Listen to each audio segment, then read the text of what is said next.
நாளை மோந்தா புயல் சென்னையை பாதிக்காது.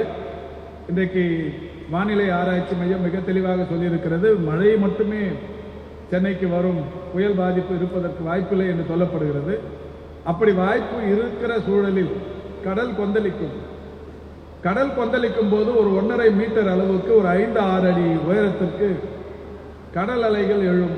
அப்போது இந்த நீர் உள்வாங்குமா என்று யாரும் கேட்டால் நிச்சயம் உள்வாங்காது.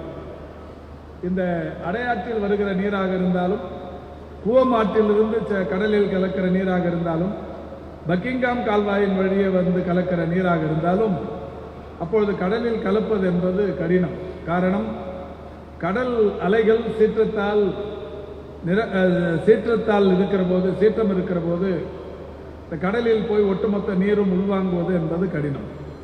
சீற்றம் குறைந்ததற்கு பிறகுதான் இந்த ஆற்றின் நீர் கடலில் போய் போகும்.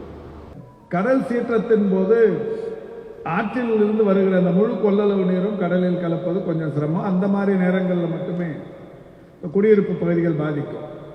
அப்போ இங்கே யாராவது நீங்கள் முழு 40,000 கனஅடி வந்தாலும் அடையாற்றில் முகத்வாரத்து வழியாக போயிடும் சொன்னீங்களே, இப்போ போலையே அப்படிங்கிற மாதிரி கேட்கக்கூடாதுங்கிறதால இது சொல்கிறேன். இது மாதிரி